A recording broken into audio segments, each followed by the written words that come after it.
ನಮಸ್ಕಾರ ವೀಕ್ಷಕರೇ, ನೀವು ನೋಡ್ತಾ ಇರೋದು ಜನರ ಕೂಗು ನ್ಯೂಸ್. ನಾನು ನಿಮ್ಮ ಪುಷ್ಪಾ ಮುರುಗೇಶ್ ಜಿ. ಟಿಎಪಿಸಿಎಂಎಸ್ಗೆ 4.40 ಲಕ್ಷ ರು ಲಾಭ. ಹೆಸರುಕಾಳು ಖರೀದಿಗೆ ಕೇಂದ್ರ ಸ್ಥಾಪನೆ ಸರಶೆಟ್ಟಿ, ಮುದ್ದೇಬಿಹಾಳ. ರೈತರ ಸಹಕಾರದಿಂದ ಸನ್ 2023-24ನೇ ಸಾಲಿನಲ್ಲಿ 4.40 ಲಕ್ಷ ರು ಲಾಭ ಗಳಿಸಿದೆ ಎಂದು ಟಿಎಪಿಸಿಎಂಎಸ್ ನಿರ್ದೇಶಕ ಎಂಎಸ್ ಸರಶೆಟ್ಟಿ ಹೇಳಿದರು.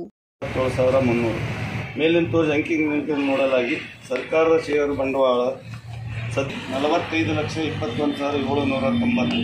ಉದ್ಯೋಗ ಜಮೀನು ಎಕರೆ 18 ಗುಂಟೆ 25,920. Talikote office building 13,777. Talikote godown 82,080 ರೂಪಾಯಿ. Talikote set building 2,16,292. Muddebihal godown 5,18,584. Muddebihal ಖಾಲಿ ನಿವೇಶನ ಓಂ ಶಾಂತಿ ಹತ್ತಿರ 3,15,666.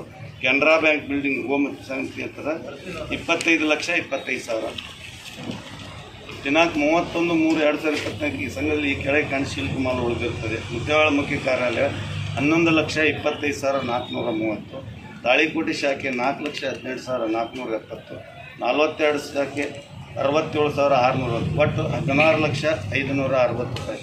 ಈ ಪ್ರಕಾರ ವರ್ಷದ ಕೊನೆಗೆ 16,11,560 ಸಿಲ್ಕ್ ಮಾಲ್ ಇದ್ದು ಸರ್ಕಾರಿ ಇಲಾಖೆ ಸಹಾಯಕ ನಿಬಂಧಕರು ಬಿಜಾಪುರ ಇವರು ತಪಾಸಣೆ ಮಾಡಿ ಬೆಲೆಯನ್ನು ಗೊತ್ತುಪಡಿಸಿರುತ್ತಾರೆ.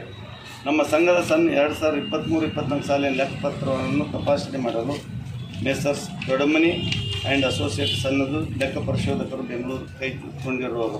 ಕೊನೆಯದಾಗಿ ಇಜ್ಜಕ್ಕೆ ವರದಿಯನ್ನು ಮುಗಿಸುವ ಪೂರ್ವದಲ್ಲಿ ಸಂಘಕ್ಕೆ ಸಕಾಲದ ಸಲಹೆ ಸೂಚನೆಗಳನ್ನು ಸಹಕಾರಿ ಇಲಾಖೆಯ ಮಾನ್ಯ ನಿಬಂಧಕರು ಸಹಕಾರಿ ಸಂಘಗಳು ಮತ್ತು ಸಂಯುಕ್ತ ನಿಬಂಧಕರು ಸಹಕಾರಿ ಸಂಘಗಳ ಬೆಳಗಾವಿ ಇವರಿಗೂ ಹಾಗೂ ನಮ್ಮ ಜಿಲ್ಲೆಯ ಉಪನಿಬಂಧಕರಾದ ಶ್ರೀಮತಿ ವಿದ್ಯಾಶ್ರೀ ಕುಂಬಾರ ಸಾಹೇಬರಿಗೂ, ಸಹಾಯಕ ನಿಬಂಧಕರಾದ ಚೇತನ್ ಬಾವಿಕಟ್ಟಿಯವರು, ಸಹಾಯಕ ನಿಬಂಧಕರು. ಪಟ್ಟಣದ ಟಿಎಪಿಸಿಎಂಎಸ್ನ 67ನೇ ವಾರ್ಷಿಕ ಸಾಮಾನ್ಯ ಸಭೆಯಲ್ಲಿ ಅವರು ಮಾತನಾಡಿದರು. ಹೆಸರು ಕಾಳು ಖರೀದಿ ಕೇಂದ್ರ ತೆರೆಯಲಾಗಿದ್ದು ರೈತರು ಇದರ ಸದುಪಯೋಗ ಪಡೆದುಕೊಳ್ಳಬೇಕು ಎಂದರು. ನಮ್ಮ ಭಾಗದಲ್ಲಿ ಉದ್ದು ಬೆಳೆಯುವುದಿಲ್ಲ. ಸರ್ಕಾರ ಖರೀದಿ ಕೇಂದ್ರ ತೆರೆಯಲು ಸೂಚಿಸಿದರೂ ನಮ್ಮಲ್ಲಿ ತೆರೆಯಲು ಉದ್ದು ಉತ್ಪಾದನೆ ಇಲ್ಲ. ಹೀಗಾಗಿ ಕೇಂದ್ರ ತೆರೆದಿಲ್ಲ ಎಂದು ತಿಳಿಸಿದರು. ಸಂಘದ ಪ್ರಭಾರಿ ವ್ಯವಸ್ಥಾಪಕ ಹಾಗೂ ಸಹಕಾರಿ ಅಭಿವೃದ್ಧಿ ಅಧಿಕಾರಿ ವಿಎಸ್ ಉತ್ನಾಳ್ ಮಾತನಾಡಿ ಸಭೆಯಲ್ಲಿ ಚರ್ಚಿಸಿರುವ ವಿಷಯಗಳನ್ನು ಓದಿ ಹೇಳಿದರು. ಡಿಸಿಸಿ ಬ್ಯಾಂಕ್ ಮಾಜಿ ನಿರ್ದೇಶಕ ಸೋಮುನ್ಗೌಡ ಬಿರಾದರ್ ಮಾತನಾಡಿದರು.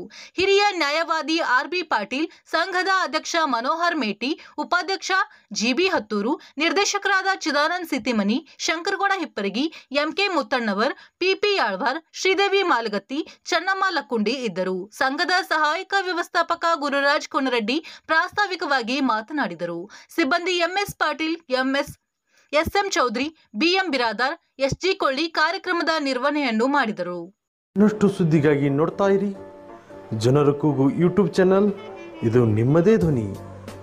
ಸಬ್ಸ್ಕ್ರೈಬ್ ಮಾಡಲು ಮರೆಯಬೇಡಿ.